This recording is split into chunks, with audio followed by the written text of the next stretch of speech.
Pernah dapat pasien yang begitu, dokter? Iya, iya sekarang ini sudah, cukup banyak anak-anak, iya sudah kita mengerikan memang ya, karena jadi kita harus berani untuk mengambil porsi kembali ke alam, kembali ke natur gitu. Dalam segala hal, baik termasuk makanan ya. Sekarang kan kita kan makanan fast food udah dan tersedia display di mana-mana, setiap angkringan, kafe, apa semua. Adanya iya kan sangat mudah kita dapatkan. Dan kita juga butuh waktu cepat. Makan lainnya cepat, instan itu. Nah, tapi kadang-kadang kita lupa kalau makanan itu kurang mengandung gizi yang cukup. Mungkin dia full kalori, akibatnya obesitas, tapi mungkin proteinnya rendah. Gitu. Enak sih, enak. Orang wah di sana yang jos, di sana yang maknyus gitu kan. Enak. Lah kalau enak itu terbuat dari apa? Kita harus hati-hati dulu. Jadi segala macam olahan, zat kimia, kita kan sekarang banyak dengan itu. Bahaya terhadap tubuh kita. Kembalilah ke alam. Jadi mari kita belajar untuk mencari asupan yang masuk ke tubuh ini yang paling tidak diolah. Itu dulu deh, kalau saya menyarankan ke pasien, makan pantang apa? Mesti gitu kan, dok sakit sini, sakit sini, sakit sini. Makan apa, pantang apa? Ya gitu. Jadi saya bilang, apa ada hubungannya? Kadang-kadang nggak terlalu ya. Kita kan sakitnya di punggung, karena pegel, karena keropos, karena apa. Nanti kalau ditanya, pantangannya apa? Mesti ditanya pantangannya apa? Saya biasanya menerangkan, saya nggak kasih tahu yang pantangan dulu ya. Saya beritahu apa yang bisa dulu. Jangan langsung dicari lawan, musuh. Yang nggak boleh. Iya, yang boleh dulu. Iya, yang boleh, banyak hal boleh kita lakukan yang sehat gitu. Dan saya katakan, cobalah selalu ada konsumsi makanan yang pertama dan terutama yang tidak diolah sama sekali. Apalah yang tidak diolah gitu. Ya udah, pergilah pergilah kalau boleh ya tanam sendiri atau kalau beli di pasar tradisional. Ada pisang ya, ada makan ya, jeruk, diolah, ya. ada nangka, ada durian, sampai hafal nih. Ada timun, ada tomat ya, gitu ya kan, belanja lah tiap hari belanja kan ibu rumah tangga. Dan kita harus, karena itu kalau saya menganjurkan itu ke halayak ramai, ke masyarakat, saya harus menunjukkan menjadi teladan bahwa saya juga melakukan itu duluan gitu. Jadi beli tomat, beli timun, tinggal cuci aja bersih-bersihnya, cuci bersih, lap kering, kupas, makan, gitu kan. Itu dulu. Jadi saya bilang tahapnya kalau masih bisa makan yang sehat dulu, yang tanpa diolah, gitu. Mungkin kita boleh minum yang jangan olahan, kasih gula pasir, kan olahan. Atau putih dong. Atau yang sudah banyak di iklan-iklan itu juga tetap olahan. Kalau saya mendingan kenapa enggak jeruk nipis gitu ya, langsung diperas atau air hangat gitu, atau kenapa enggak kasih infus water itu, ya kan kasih. Kadang orang kan bikin jeruk atau apel, nah saya kadang buat kurma gitu kan, atau saya buat kadang jahe. Kenapa nggak bikin jahe coba gitu ya? Atau daun daun salam, apa daun jeruk, apa serai, atau alang-alang atau apa itu. Seger gitu. Nih, iya, seperti itu. Jadi baru kemudian yang kedua, pilihlah kalau memang harus dimasak ketemu api, jangan yang lama-lama. Gitu. Misalnya ya toge itu sebentar aja celup angkat gitu kan. Apa-apalah yang bisa mungkin model sayur kacang juga atau daun atau brokoli atau apa gitu kan, sebentar aja celup angkat gitu. Nah, baru kemudian yang tahap berikutnya yang memang harus dimasak, misalnya nasi, lah gitu kan. Nasi, atau mungkin beras dimakan. Iya. Kalau misalnya sayuran yang seperti misalnya daun singkong, ya udah oke lah itu apalah biar empuk dikit gitu. Gitu sih. Jadi memang dalam segala hal kita juga mungkin lebih bagus kita minum air kelapa daripada kita beli olahan yang begitu banyaknya dijual sekarang ya. Ada yang boba gitu, waduh segala macam gitu ya. Nah itu penuh dengan olahan dan penuh dengan racikan zat-zat kimia gitu. Jadi kembali ke alam. Kembali ke alam. Wah ini nih ya, yang kembali harus... ke back to nature, back to creator kan. Kalau kita dekat kembali ke alam, kita dekat juga kembali ke Tuhan ya. Karena Tuhan kita itu Tuhan alam semesta gitu. Wow, luar biasa sekali. Dari dunia kedokteran sampai ke alam semesta dan juga sang penciptanya. Wah ini luar biasa sekali dokter satu ini ya. Ya harus ke sana. Jadi kemudian untuk pola hidup ini juga saya sebagai seorang dokter rehabilitasi medis ya sangat menganjurkan miliki keseimbangan di dalam banyak hal yang diambil. Itu jadi misalnya pengen komplimen gitu ya, pengen mempelajari banyak hal, tapi mari seimbang gitu. Artinya jangan kita cenderung hanya di satu sisi kita bisa banget cari duitnya keren banget, tapi cari Tuhannya nggak keren, nah gitu kan, itu nggak seimbang gitu. Nah itu bikin penyakit, pasti akan penyakit muncul gitu. Jadi perlu ada balance di dalam di dalam ingin perfect, ingin lebih banyak, tapi harus balance semua faktornya ya. Seperti itu. Jadi miliki me time. Banyak zaman sekarang nggak bisa memiliki waktu sendiri.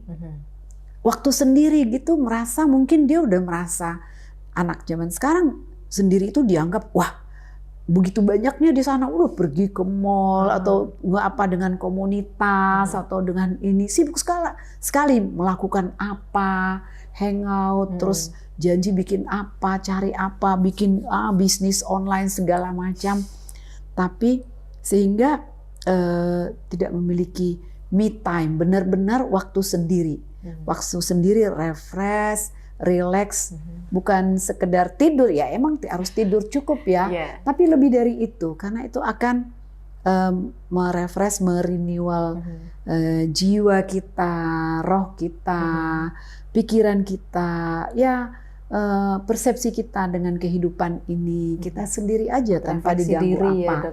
Itu penting sekali. Juga sebagai untuk relaksasi fisik juga pada saat itu kan supaya kita benar-benar mengistirahatkan tubuh kita ini, fisik kita juga keseluruhan ya. Jadi jangan hanya fisik yang dilihat tapi juga karena jiwa, kita terdiri dari fisik, psikis, spiritual kita, mental kita, harapan kita, hasrat, cita-cita kita semua kita kasih istirahat dulu, gitu kan? Itu harus ada. Jadi kadang-kadang saya kalau orang kan pikirnya kalau dokter tuh pasti sibuk sekali gitu. Tapi saya menganjurkan teman-teman saya, teman-teman dokter, jangan terlalu sibuk, jangan terlalu capek. Mau kejar apa? Gitu. Kejar pasien 100 orang sehari. Aduh, mau buat apa? Mau ditumpuk di mana? Gitu. Nanti kita usianya berapa? Gitu. Usianya berapa? Kondisi kita bagaimana? Gitu. Kalau kita sakit, itu yang ditumpuk tuh cepat sekali. Terbang melayang gitu. Tapi kita akan menyesal. Kita nggak sempat banyak merefleksi diri kita atau melakukan merancang apa yang terbaik, apa yang termahal, yang paling berharga, yang sebenarnya ingin kucapai di hidup ini. Ya kita bisa jadi lupa. Nah itu walaupun saya sebagai dokter, tapi teman-teman saya kadang saya ajak gitu, udahlah nggak usah terlalu banyak gitu kan. Kalau memang kita rezeki itu Tuhan kasih, karena Tuhan sumber rezeki. Betul. Saya sebagai dokter rehab medik, apalagi di awal-awal muda ya, kan cemburu juga ya melihat teman yang kayaknya wah gitu ya, keren, hartanya banyak gitu kan, kaya gitu kan. Siapa sih yang tidak mau kaya gitu. Saya sempat juga melihat seperti itu, tapi kemudian itu gunanya banyak berpikir ya, kita memberi waktu. Kemudian saya sampai bisa berdoa, dan saya di rumah saya berkomunikasi dengan Tuhan gitu. Saya bilang, Tuhan, siapa sih yang nggak mau kaya? Aku juga mau dong gitu. Tapi saya pikir deh, saya melihat ya bagaimana sistem pelayanan kesehatan gitu. Terus saya bilang sama Tuhan, tapi saya nggak mau saya kaya karena dari pasien. Karena pasien itu kan orang-orang yang membutuhkan. Oke sih, ada pasien yang kaya sih, yang berani bayar berapa, bayar asal diberikan pelayanan yang terbaik gitu. Oke. Jadi tapi kan itu juga bisa menjadi yang Tuhan utus menjadi sumber rezeki buat kita. Makanya saya bilang, saya nggak mau pasien saya banyak gitu, hanya sekedar banyak. Jadi saya kalau dengan pasien saya membina relationship. Jadi saya punya klub. Mereka pasien bikin itu klub WA group. Mereka bikin sendiri tuh klub sehat Dokter Lister gitu. Itu ibu-ibu yang iya ada. Kita nanti sharing-sharing, kita upload apa gitu. Dan saya bangsa apa ya? Bergaul dengan pasien tidak lupa. Jadi tidak hanya sekedar Anda sakit apa, ini udah gini, terus hilang enggak. Biasanya saya selalu nanti akhirnya jadi WA-an. Terus nanti undang apa, terus nanti mereka banyak pasien saya yang datang ke sini, lalu kita makan bersama. Saya masak, ya kita makan. Jadi pasien banyak makan di meja makan saya di rumah, di dapur saya gitu. Nah, tapi saya juga gitu. Saya suka kunjung ke rumah mereka, bukan hanya gara-gara penyakitnya gitu. Jadi bagi saya pasien itu menjadi saudara banget gitu, saudara gitu. Jadi sahabat gitu. Nah itu dan enak sekali. Saya bisa belajar banyak dari mereka, dan dengan mereka menjadi saudara dan sahabat kita, mereka juga bisa banyak tertolong gitu. Mereka banyak bisa jadi sembuh dari penyakitnya. Itu kepuasan luar biasa ya. Iya. Jadi dan dalam banyak hal di rumahnya mungkin mereka akan merasa senang ya, dapat pelayanan yang bukan hanya sekedar kesehatan, tapi memang kita jadi ngobrol. Kadang-kadang pasien saya tuh ngobrol tentang politik. Asal datang ke saya, dok ini sekarang itu wah Rocky Gerung gitu ya. Aduh, nggak nyalon nih. Gitu, iya. Wah gitu. Oh gitu ya Pak. Aduh, saya nggak sempat tuh sampai lihat-lihat. Terus gimana Pak? Nah, gitu-gitu. Nah, bisa cerita seperti itu. Nah, bahkan sampai bikin lagu ya dokter ya? Ya, dokter bikin lagu, nanti bisa kepoin lagunya dokter. Bisa, sampai itu bukan lagu yang sengaja kita karang-karang gitu, tapi karena memang dari itu tadi, dari me time, kemudian ada ada kita menemukan apa sih yang paling worthy, sesungguhnya yang paling sejatinya lah, yang bisa kita jangan sampai lupa gitu. Saya kira sih setiap orang membutuhkan itu ya.